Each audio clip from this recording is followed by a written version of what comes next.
nesimye okuba nti wekyali ku mukutu gwaffe guno ogwa Queen Mother Productions yogi kyokola kyamaanyi ddala era nsiima nnyo nsiimira ddala olunaku olwaleero ngenda kubanga nkuleetera munnaffe Haji Hassan Mutasa Kafeero abasinga mumanyidde mu linnya lya Mutasa Kafeero but ye Haji Hassan Mutasa Kafeero abangi tumuma ekizimbe ekyo tukimanyi mu kibuga Kampala ayina ebizimbe bingi nga Queen Zainab Aziza n'ebirala okwetolola ensi Uganda wabula nga sinagendayo ngenda kubanga program gye ngenda obalaga program eno nkaddeko era mu bufunze ye Jenvude wa Maisharam Queen Mother program eyo genda kubanga ogirabye nti eraga nti nkadde-kaddeko nga bagambye nti program nze nga nzikola naye nga abamu mwali muzirabyeko ambadde temunazirabako kati ku channel kuno zonna ngenda kubanga nzibalaga channel eno eri ye TV yaffe nga bwe tumanyi twagulawo program eno ne Unveil Your Love ne tuteekawo program gye mwalaba last week eya Roses Matovu Joy eyo nga yo yali egwa mu kiti kya munnaffe Weebale era nga program ya munnaffe Weebale mwe najja ekirowoozo ekigamba nti kanteekewo Unveil Your Love nalaba natunuulira nga nina abantu bendeka emabega yes nga tusiima abantu abalina kye bakoledde eggwanga kyobala twabawanga awards nga eri munnaffe Weebale nenjagala nkizimbulukuse oba nkigaziye nenjituuma Unveil Your Love neme okuba nti sina bantu benkomako nekireka nga kiri open buli muntu asobola okulaga omuntu we okwagala kwe era wenkowerera bannange mwenna abali eyo ng'olina omuntu gweyagala okusabuukulirira mukwano kuba ku simu eziri wansi tulabe enteekateeka gisobola okuba nti tusanyusa omuntu wo oba okulaga omuntu wo oba okusabuukulira omuntu wo omutima gwo gye guli kyekimu mu mbeera y'abatutumufu eno kyekimu kyengenda okuba nti nakyo nakitadde sijja kubanga ndaga batutumufu bokka abantu bangi sobola bakola mu documentaries nga balina stories ez'enjawulo ezisobola okuyamba abantu baffe era wengenda okuwoera buli muntu ali eyo nga oyagala okukuuma story yo oyagala okukuuma obulamu bwo nga buli recorded osobola nawe tutuukirira osobola okukola program eno abantu basobola okuba nga balina kye bakuyigirako yensonga lwaki kati Mutasa Kafeero ngenda kubanga muleeta tune bitugenda okumuyigirako gwali eyo osobola okuba nti naawe omugumirako nanna amawulire amalungi naye neeyanjudde yenze Maisharam Queen Mother mami wa bulungi simple and easy lady senga w'abangi senga w'abangi naye erinnya lino tugenda discussingako mwe bange kati njagala tuteese erinnya lya senga w'abangi ndisigaze oba tulisuule comments mwe ngenda okuba nti nkifunira kuba mmwe mwalimpa era nendisiima nendyaniriza nendyagala nnyo erya senga w'abangi yakaba bagamba ate linza okuba nga linako kinaba kitujjukiza tulirekewo erya senga ly'abangi kiri gye muli mugenda okunsalirawo nga era mu kiseera kyekimu ekyo ngenda kubanga ati amanya nina mangi bagambye nze Maisharam Queen Mother simple and easy lady mami w'abalungi second last born wa maama eba second last born bawubiddeko eba first born beewaana nnyo ne ba last born naffe ba second last born kati naffe katubeerewo nawe osobola okubeerayo oba oli third born oba oli third born oba oli second last born oba oli second third born wenyumirize mu ekyo kuba tubeera mu bika oba mu meetings tugamba ewamu oli wakumeka ne wakutaano ne wakusatu ne ba first born ba last born babadde batuyisizzaako akajanja naffe ba second last born weetoli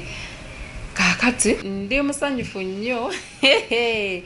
ate ndi musanyufu ekyensuso basweetheart bannange abadde bansaba bumalu abadde basaba bumalu munansonyiwa bumalu is already taken natusonyiwa tujja kulaga bifaananyi ebyo naye nga alhamdulillah ndi musanyufu kuba nti musanyufu waali yes emitendera mukama ayongere okuwa bumalu mukama akugaggawaze bana akugaggawaze era yise emitendera emituufu alhamdulillah Bannanga alhamdulillah.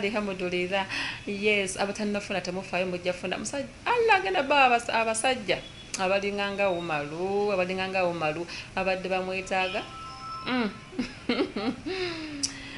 Sijja kubiraga, sijja kubigenda wala ne just know Umaru is now happy. He's taken. Tugenda mu programu yaffe. Tovaawo tuli bulungi nnyo Mutasa Kafeero nkujjukiza ngai programu eno nkaddeko. Naye era programu eno ate erimu ebitundu ebiwerako ng'omanya abantu ababeera ne story empanvu nnyo okuva gye yava. Mujja kukkiriza tumulabe mpola paka tunaamumalayo naye era nja kufuba omumufunzaako.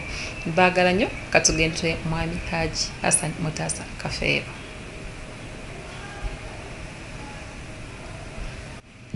Mpozi wabula nga tunaba kutandika ngenda kubanga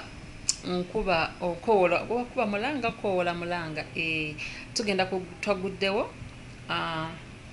twaguddewo WhatsApp group era ng'eno eri team Queen Mother Productions. Ensonga ki eyaguzaawo omukutu guno nti ku kyempiseemu oba ku kyendabye abantu bangi nnyo okusinza ku bantu benfunye ababadde bayita mu bizibu naye nga tebalina we besigamira, tebalina we boogerera, tebalina bafunira butuuliro oba busizo. Ne ŋŋamba katubeere nga tufuuse omuntu omu tusobole okuba nti tuyambagana. Abantu munnyambye, abantu mumbeereddewo, abantu mungumizza, bannange simanyi kyensobola basasula wabula okufuuka abooluganda awamu. Y'ensonga lwaki ku channel eno tulinako abantu tuli abantu 2,000, tugenda mu 2,000 n'ekitundu wenjogerera kati, naye nga sigenda kukwata buli ssimu ngiteeke ku WhatsApp group eno. Kyensaba kiri kimu nti omuntu akkiriza yagenda okuba nga agenda ku group eyo. Tugenda kubanga tukulirako ebintu bingi, tunganya amagezi, tulabe engeri gisobola okuyitawo, tusobole okulaba engeri gisobola okweyambaganamu mu bintu eby'enjawulo. Era nga ngenda kusaba n'abakkiriza agambe nti Queen Mother ndi ready, nti ngattaako Queen Mother ndi ready, ngattaako tusobole okuba nga tuli ku mukutu ogwo. Omukutu baguyita team Queen Mother Yugi. Mwe tugenda okuba nga twogerezeganya tulabe engeri gye tusobola okuba nti tutambulamu. Abantu fenna tutambulenga emitima gyaffe mesanyufu. Nkiddamu sigenda kukwata nnamba ezo zonna nziteekeko, abankubidde sigenda kukwata nnamba zammwe nziteekeko, wabula abangamye nti Queen Mother nteekaako we ŋŋenda okuteekako. Abantu tugenda mu 2,000 n'ekitundu, sobola bakwata mwenna ne mbateekako. Buli omu alina ensonga lwaki yasalawo ayogereko nange. Era n'abakkiriza we ŋŋenda okuba nga nteekako, naye kansabe ffenna tukkirize tugubeereko tusobole okuyambagana. Katugende mu mukolo gwaffe eri Haji Hassan Mutasa Kafeero.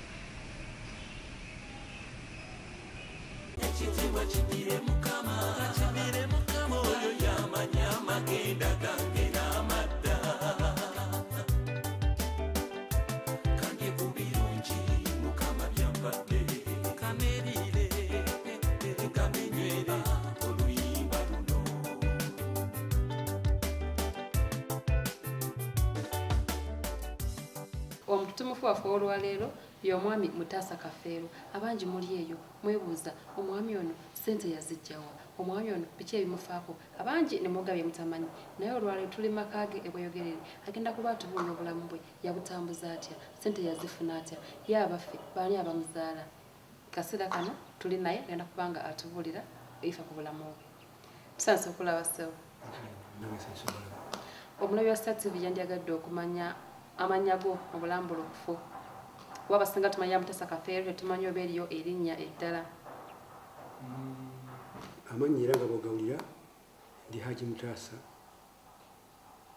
oba kantandike n'eryekisiraamu Haji Hassan Mutasa Kafeero.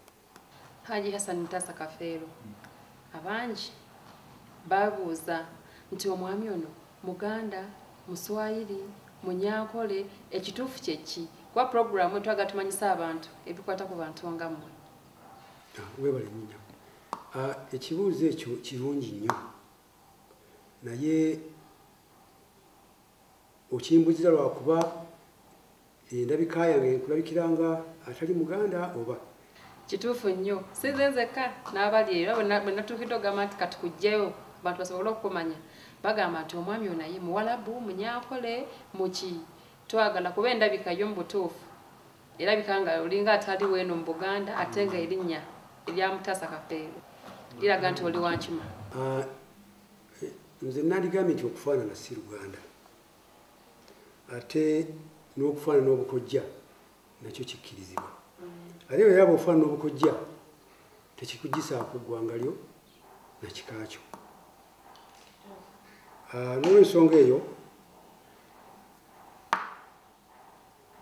ndi musajja Muganda era neddira nkima mpozzi kankutunuze mu kino nti Obama nga bw'omulaba kyerupe nnyo muzungu nnyo naye okimanyi nti abantu be ab'e Kenya bamumanyi nga mwana waabwe nga bamuyita mujaluwo ng'ate alabika nga muzungu. Nze ndowooza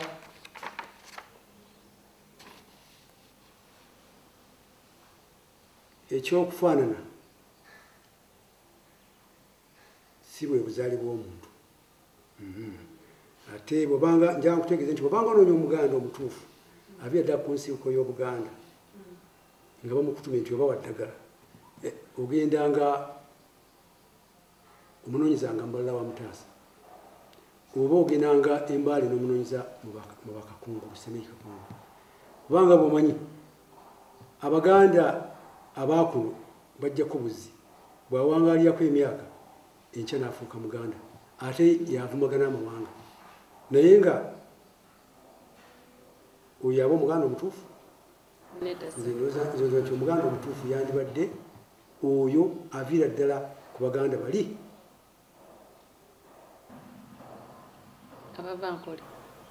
abaava muno ne bagenda ate ne bakuuma obutonde bwabwe ne bakuuma n'ennono zaabwe eza Buganda kuba abali bano bonna bajja buzzi bw'awangaalyawo ng'ekyafuuka ekyo naye omuntu agenda ewala n'asigala ng'akyali Muganda n'akuuma obuzaale n'akuuma ennono n'akuuma kalica ozaire mbadde Omuganda omutuufu. N'olwekyo oli musajja Muganda neddira nkima nga nzaalibwa mbalala. Haji Hassan Mutasa Kafeero erinnya lya Mutasa erinnya eryo kuba abantu abasinga banaamanya naye nga tebamanyi gategeeza ki erinnya eryo gwe erinnya lyo omanyi litegeeza ki erinnya lya Mutasa? Erinnya lya Mutasa jjajjange naye teryali linnya lye eriyo abasajja ab'edda abo baafunanga amannya nga gava ku mirimu gye baakolanga kati jjajjange yafuna amannya abiri okusinziira ku mulimu gwe yakolanga emirimu gye yakolanga mu buvubuka bwe oba mu mirimu gye ng'akyali mu nsi muno. Erisooka lyali lya Wozamangu. Wozamangu kitegeeza weyabeera ewessaza embalala nga owessaza akolanga omwami owessaza ate n'akolanga judiciary ng'omulamuzi naye abantu abangi bewozesanga babanga bangi nnyo nga bajjudde olujja olwessaza ng'alina kugamba abantu abo Wozamangu tulina biseera Wozamangu ne bamukazako era Wozamangu kati ate erya Mutasa tinalyo teryali linnya lye naye olw'omulimu ogw'okuba nti yali akuuma kabaka waabwe ebiseera ebyo yali ow'Abasiraamu bamuyitanga Abasiraamu Kabaka Kalema n'Okalema najja amukuuma ebiseera byonna okutuusa lwe yafa ne bamugalamiza mu kijungute gye yafiira olwalyoka abe wagenda embalala naye yamukuumanga ebiseera byonna. Kampozi nakino kankikugambe naye ne mu maaso tuyinza okukisangayo mwenna bankyalina. Entalo z'Abamadiini n'ez'Abasiraamu bwe zanyinyitira ne zisembera olubiri lwa Kabaka Kalema erungujja bayingirira olubiri lwe abalaba abo ne batta mukyala we n'abantu b'omu maka ge. Ebiseera ebyo yali akuuma Kabaka Kalema bamuyitanga Musafiri. Musafiri Kalema yamunenya nnyo olw'obutatuukiza mulimu era n'amugoba kati nno bamusiba nako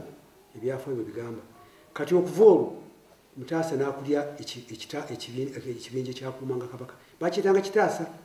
era yamukuuma entalo ezo nga ziyinda okutuusa lwe yafa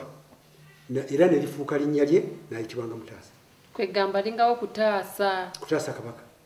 omulungi ali ku Star TV eno program embeera y'abatumufu ndowooza olaba twagala onyumirwe oyige ate oggyemu erinnya lya Mutasa ndowooza ofunye amakulu gaalyo abangi mumanyi bulijjo balya ggwanga ki oba erinnya lino lya kika ki ndowooza omwami omuwulidde atunnyonnyoledde erinnya eryo nga bw'owulidde amannya ogawulidde nazaalibwa kasoke neegereko nazaalibwa emyaka 59 egiyise nga nzaalibwa ku kyalo bakiyitanga kyaluhuga ewaffe embalala eri mu ggombolola y'ebunjira essaza Kajala mu disitulikiti ey'embalala ebiseera bagiyitanga Ankole district negyefuuka Bushenyi district ate oluvannyuma nefuuka Ntungamu kati nga disitulikiti eyo mwenzaalibwa kati bagiyita Ntungamu. Ndi mwana wa Yusufu Kafeero ekitange yanzaala yalinga Yusufu Kafeero Ssaalongo nga sijja kgenda nnyo ku byafaayo kati ebya kitange kuba biwanvu nebyajjajja ebyo nja bituukako mu maaso naye njagala nsooke nennyonnyoleko nga kitange Kafeero yazaala abaana 84 nze nali mwana wa 34 abasinga obungi ku baana abo baali baana babuwala nga mutaata ne taata awamu bana mu 8 mu mama nga buli mwana mama wange anzaala bamuyitanga Lutiti Kezia Kenjingo yali mukyala Munyankole nga bamuzaala mu ggombolola y'e Buyanja mu ssaza ly'e Luzumbula kati mu disitulikiti y'e Rukungiri kakati nali mwana wa kutaano ku baana be nga tuzaala abaana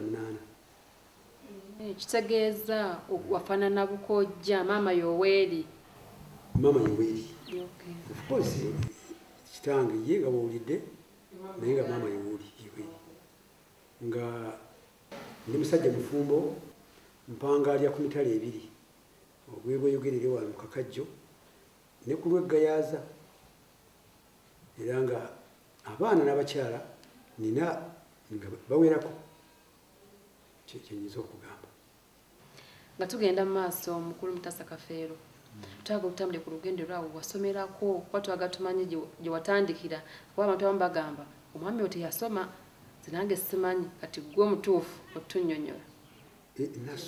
nasoma naye nkuzeeyo mabega nga bwe nzize nsoma okuviira ddala wansi twagala ku nasale gye waviira paka wakoma yambadde nga nasale gyesome kwe kusoma n'ova mu P1C neguba mwaka n'ogenda mu B neguba mwaka n'ogenda mu A olwavanga mu A n'ogenda mu P1 olala mu P1 mu P2 akasomero kwenasomera kaali ka kitange nga kawaka nga kasomesa eddiini y'obusiraamu nekasomesa n'ebyamagezi kaali ku biseera ebyo kaali kakoma ku P3 naye kati wenjogera kaali ku P7 essomero eryo bwe nalivaamu baliyitanga Kyaluga primary school nga lya muzeeyi yalizimbye era nga abaana basinga obungi baali baana be nga bamulabi family baali baana bawakana bazzukulu naye nga n'abeebwerera bakkiriza oluvannyuma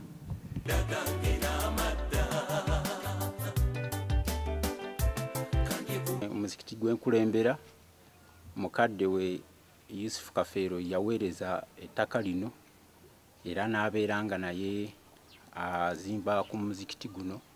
era ne babeera nga batuweereza n'essomero lino lyensomesaako wammanga wano libeere nga lisomesa obusiraamu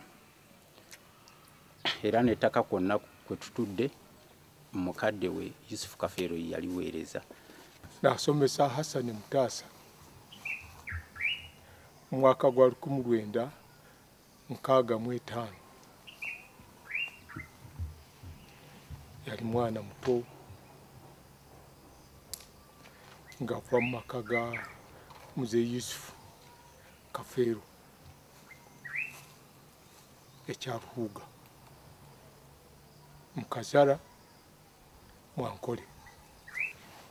yali mwana yali ayagala okuyiga era yagezangako okukola ku buli kintu kyonna ekyali kimuyigirizibwa. Yali agezaako okuzannya naye ng'emyaka gye tekimutwala waggulu nnyo okulabikira mu bazannyi abali mu first 11. Yali ayagala nnyo okusoma obutabo bw'Oluzungu ng'era ayagala nnyo okuyimba. Mu mwaka 1966 bwali bwana nga bukyali buto naye bwasobola okuyimba ne bukonvinsinga abaali basala mu ssaza lyonna tewali na muntu n'omu yatuwa mutwe, ng'ate ffe twali tulina ebibiina bitono, ebibiina 4-5, naye bali ng'ate balina primary enzijuvu naye twasobola okubajjako ekikopo. Kati ne tuba nga we nasomera awo olwamalawo P3 ne ŋŋenda ku ssomero eddene awali omuzikiti omunene baguyita Kemisego Muslim Primary School. Era essomero liri ku muzikiti jjajja weebase jjajja Mutasa waali awo noza n'omujja kulabawo.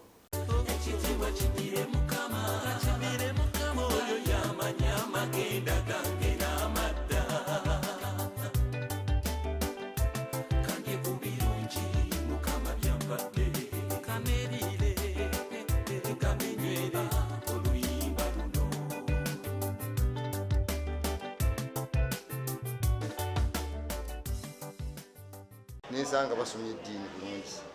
nemba headmaster we nga tuteyo secular education nemba nga nyina abasomesa nga basatu gavumenti eyampa.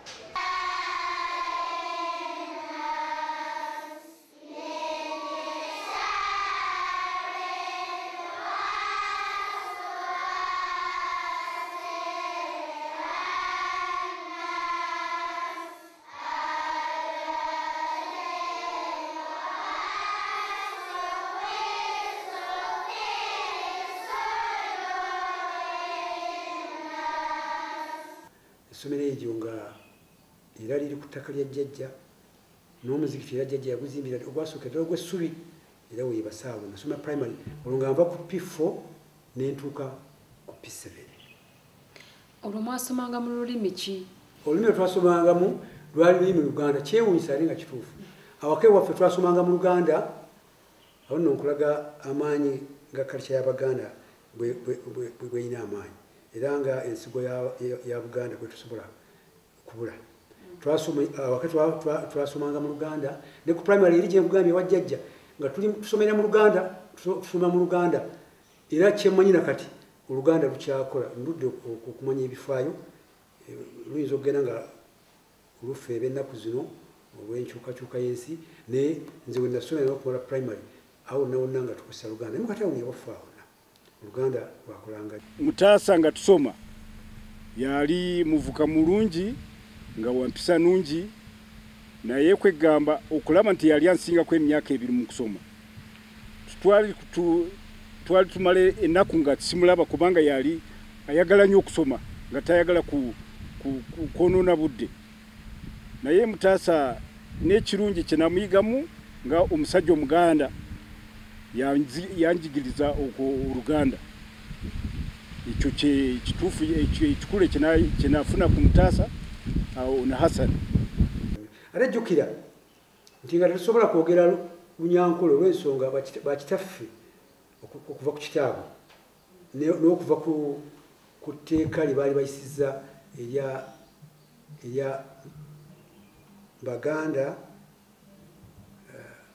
bayitanga Ankole Baganda Association. Ekibiina jjajja mwebeeranga nga kinfoosinga nnyo okugoberera ennono za Buganda n'obutasuula culture ya Buganda kwegamba bina ebya Buganda kwegamba nga bajjajja bakitaffe baali bayisizza amateeka agaali gasinga obukulu gali abiri nti omukyala yenna kaalyogerera omwana Olunyankole awaka n'awulirwa oyo omukyala agenda kudda gye yava. Ate kaalisanga mu mwana we bamwokezza obwokyo bazitanga njo ky'omukyenyi Abanyankole bazookya bazikozesa oluusi nga bakozesa misumaali oba nkatu ne bookya lukatu omwana oba alwadde mutwe balina kinsimbi ne bajja bookya walumizibwa yagamba niba muntu mukulu ti omutwe gunnuma gumba obbeera nga baleeta bookya musumaali nga bakookya mu kyenyi wano mumba wano oba nawano kati oluusi omutwe guwona naye naga nti kendisanga omwana wange bamwokezza oyo omukyala ng'asiba mu byangu kati abakyala abo basangibwa ng'era oluganda bali balumanyi oba kibateekamu nti balina oyiga oluganda baluyigiriza abaana okumanya bakitaffe baali bagezi basooka kufuna abakyala baganda kakati abakyala baganda abo ne basomesa abakyala ab'amawanga gali era oluganda ne baluyiga bulungi nnyo n'okweyisa kunnakunene kwa kiganda ate balwogera bulungi singa mama wange badde akyaliwo okujjako okumulaba endabika nga toyinza kumanya nti bw'aba ayogedde nga oba ali mu kisenge ngaowuli ayogera oluganda yali alukutte bulungi ayinza nakuba muganda naye ngaomulabira ku ndabika noga nti ozo munyankola naye nga oluganda baluyiga bulungi nnyo era bonna bonna singa munaaba mufunye chance egendako ewaffe tujja genda ffe twewaayo kola tutuusiza eggwanga kiryetaaga ninayo abakadde kati abakyasigadde abakitange bali babiri naye era mujja kugenda mu luganda olya nga tebalugwamu omu kati alinga mu 9 agenda mu 19 n'omusomi omulala alinga mu 8 bakadde naye gyebali mujja kunyanga bakozesa luganda nga n'olunyanko lwe balwerabira dda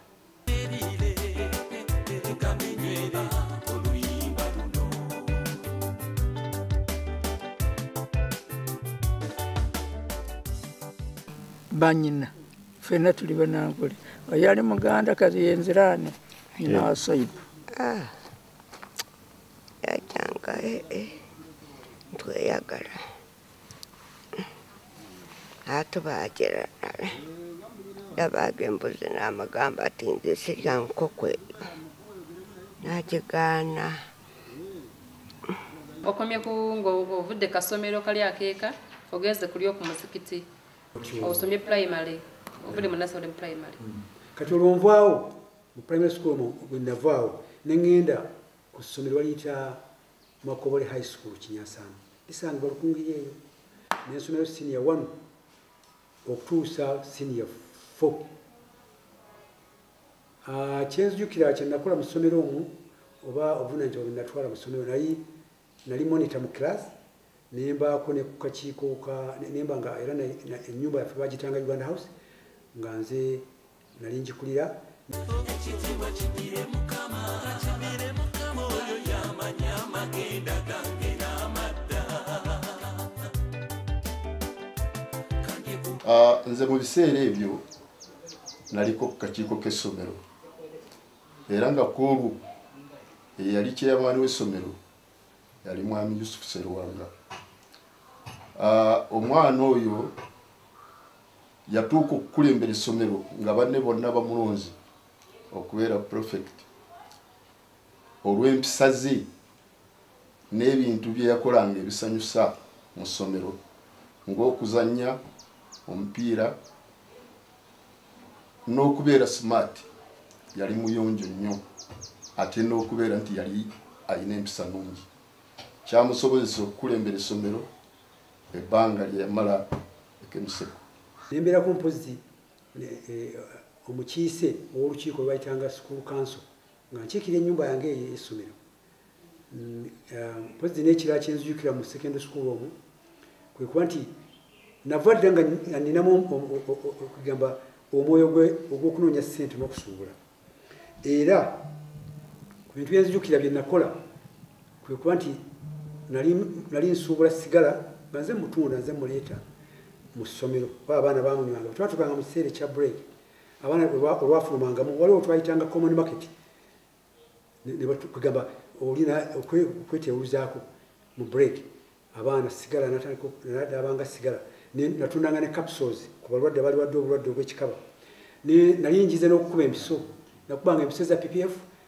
omuntu bw'ataawonanga ne mukuba empiso kyewunyisa empiso zaabanga zante ddagala balitanga business naye nga bw'ogikuba omuntu awona. Mukulu Mutasa Kafeero sooka otunyonyolemu essomero wali mu senior 4 ne bakukkiriza okutundira sigala mu ssomero balinga bamukkiriza abasomesa okumutunda. Bwe twafulumanga ebweru nga abamanyi yali secondary school ate n'abasajja abazungu headmaster ne badipite bonna banywanga sigala kanga sigala tebamugaananga nnyo kyebasinganga okugaana gwalinga mwenge naye nga bamufuluma ebweru nemudde ebweru mu kibangirizi wali nga abaana bapafinga sigala baabwe kale namugulanga ojja kumbuuza nti wamujjangawo era yo wamujjangawo nalina bakoddomi bange mwenye nazaalibwa n'abawala bange nga bemuga nti twazaalibwa abaana 84 abasinga obungi baali bawala kugamba banyinaze baali balungi nga tulina abako bangi banyinaffe ababanga mikwano gyabwe kale nga tubakolako emikwano omu kwabo mukoddomi wange gwenzijukira ye Haji Bumali Kajingo kitaawe w'omwana omuwala batanga Sara Kajingo yali Makerere yali mukwano gwange mukoddomi wange ate mukwano gwange yawasa banyinaze in fact banyinaze yalina bamirundi ebiri kati oyo yali musuubuzi nnyo mu biseera ebyo ate ne ku mulembe gwa Amini yali mukwano gwa Fadulu yali nga mukwano gwa Amini yatufumuka nnyo naye mabega eyo nze nga nkyasoma yali atunda ddagala eryo ne banne ng'atunda capsules ezo ng'atunda sigala nga musuubuzi w'amaanyi kale omukwano gwe nalina yampanga ebintu ebyo nembigalya mu ddwaliro ku ssomero netandika obitunda otugambye mumbu ate era wali musawo ng'owa abaana capsules obakuba eddagala kati wali wakuliyako eyo ewa mukoddomi wo ng'olaba abikola oba yatunanga bitunde kuba okwepika ku muntu nti wamukuba empiso n'okumuwa eddagala tomanyako bagamba 2 emirundi 3 gwe wakikolanga otyo okuba nti omanya nti omuntu eddagala emuwadde letto bakoddomi bange bajjanjabanga nga omwana omugezigezi bajjanjabanga abantu abo nga mbalaba n'atabula eddagala PPF naddira nti akacupa ka PPF kabaamu gundi CC West bw'otabulamu amazzi n'ojjuza n'okola 10 n'obanga okuba CC 2 ekyo nenkikwata mu mutwe n'omwerako ne capsules 2 ate bwe obulwadde bwagaananga ate ne mukuba emiso ya bizimansi mu butuufu simanyi nange bwe kyakolanga lyali ddagala lyante nga liwonya ndoza oba yawonyanga obulwadde kyobwente naye nga bulikuba omuntu awona naye nga abasawo baligaana era okusanga okubya mu bigundi ebyo abasawo nga bayinza n'okukusiba neddagala tebakkirizanga kulitunda erya capsules oba PPF twalitunanga mu nkukutu ng'oteeka mu draw omwana yajjanga mpolampola n'akusaba tiwalina ku ddagala infact abamu bampitanga na musawo alina ku ddagala bweri nenzijanjaba nibawona awaka mwali abaana 8 kwe biseera ebisinga olaba wakobya n'abaana 4 nendo bagamba gundi kola kino n'akulumya omutwe bwe babakuumanga mutya nola nti abaana 8 musobola okuba nti mwakwatagana kwakyabika mwabeeranga mu nju emu twabiranga mu nju ennyumba emu yalina ebisenge ekyomukisa omu nti kati yasaanawo yalina ebisenge 12 nga yina amadiira 2 nga yina eddaali ddene nnyo ebisenge ebyo 12 mwalimu bannyaffe bamama bameka kuba abaana 8 kirabika abakyala bali bawerako omukyalo omu tuli bangi nga tuli bangi nnyo baali bangi sinza kwogera bakyala ba muzeeyi ayinza okuba nga gyali eddali nga mu Buganda bwokimanyi tewabalanga baana tombalanga ebbeeya nnyabo lyambalanga n'abakyala nga oyinza obutaboogera naye nga baali bangi ddala mu nnyumba ya bisenge 12 ng'ate waliwo n'amayumba amalala gaali geetoolerawo agakola oluggi olunene nga nagwo kweganga abaana abo tuli mu nnyumba emu mu ngeri ey'okutugatta era mu baana abo 8 jjukira nti kwaliko n'abaana abakuledde ne bagenda ate wabaawo abajja nga bazuku bakulira bajjajjaabwe naye nga twalinga 10 mugasimu n'abawaka naye nga ffenna kyewuunyisa twaliranga ku lwaliro omulungi abadde puroguramu yaffe eno kakino kitundu kyaffe ekisoose ku puroguramu oba ku bulamu bwa mukwano gwaffe Haji Hassan Mutasa Kafeero owa Kafeero emanyikiddwa obulungi ennyo mu kibuga Kampala bagamba ewasebuka abagezi ng'ogyeko eri ku Nassaload Mutasa awo wali bakafulu mu byabamase musimanyi nkola kalangu mwasasudde yes naye nga mwami nannyini kizimbe ekyo kaakati tugenda kubanga tudda naye wiiki ejja tusobole okulaba ate olugendero paka bwe tunaamumaliriza nga bwe tewagambye nti ebitundu bigenda kubanga biwerawerako yes mujja kukkiriziganya nange tumulabe mpola mwebale kulaba mbadde omuweereza wammwe Maishara mu Queen Mother simple and easy lady mami w'abalungi second last born wa maama senga w'abangi tusenkena te wiiki ejja manya magenda gange